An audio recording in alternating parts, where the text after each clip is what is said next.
کیا عورت تراویح کی امامت کرا سکتی ہے؟ نہیں کرا سکتی. تراویح اور کوئی سی بھی نماز کی عورت امامت نہیں کرائے گی. تراویح کی نیت کرنا بھول گئے تو کیا تراویح ہو جائے گی؟ جو پڑھ رہا ہے اس کے ذہن میں کہ میں نماز پڑھ رہا ہوں اس وقت، یہ پتا ہو اس کو، تو یہ مطلب، اور تراویح کا وہ وقت ہے یا ذہن میں عام طور پہ ہوتا ہے کہ میں تراویح پڑھ رہا ہوں، اگر ہے ذہن میں تو الفاظ جملے منہ سے ادا کرنا یہ کوئی شرط نہیں ہے، دل میں ہو نیت. کیا مسافر پر بھی تراویح پڑھنا ضروری ہے؟ مسافر کے لیے بھی سنت تو ہے کہ تراویح پڑھے گی. اب تو سفر بہت آسان ہے اسے.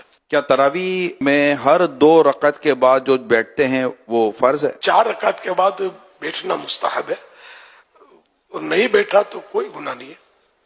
4 رکعت کے بعد 4 رکعت، اس کو ترویح بولتے ہیں 4 رکعت کو. کیا تراویح پڑھنے کے لیے روزہ رکھنا ضروری ہے؟ روزہ ہے، تراویح ہے.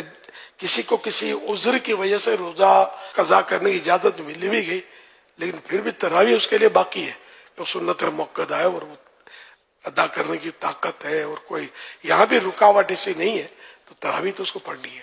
محلے کی مسجد چھوڑ کر دوسری مسجد میں تراویح پڑھ سکتے ہیں؟ بہتر یہ ہوتا ہے کہ اپنے محلے کی مسجد میں بندہ پنجگانہ نمازیں پڑھے، لیکن جہاں جمعہ ہوتا ہے تو وہ جمعہ پڑھے گا.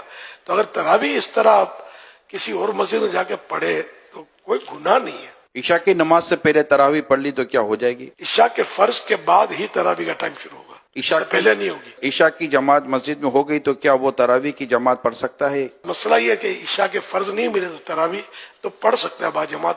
بہتر یہ کہ وطر با جماعت نہ پڑھے. عشاء کے فرض تو میرے پڑھنے ہوں تو انڈرسٹوڈ ہے، تو ابھی عرض کیا کہ عشاء کے فرضوں کے بعد ہی تراویح کا وقت شروع ہوتا ہے. کیا وطر کے بعد تراویح پڑھ سکتے ہیں؟ پڑھ سکتے ہیں. کیا نابالغ بچے کے پیچھے تراویح پڑھی جا سکتی ہے؟ نابالغ صرف نابالغوں کی امامت کر سکتا ہے، بالغ اس کے پیچھے پڑھے گا تو بالغ کی نہیں ہوگی. تراویح کا آخری وقت کب تک ہے؟ صبح صادق تک، جب روزہ بند ہوتا ہے نا، سحری کا ٹائم ختم ہوتا ہے، اس وقت تک تراویح کا ٹائم بھی ہوتا ہے. دعائے تراویح یاد نہ ہو تو وہ کیا کرے؟ دعائے تراویح یاد ہو تو پڑھے اچھا ہے، نہیں پڑھتا کوئی گناہ نہیں ہے.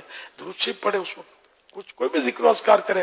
پھر فرض چپ بھی بیٹھا ہے تب بھی کوئی گناہ نہیں ہے اس پر.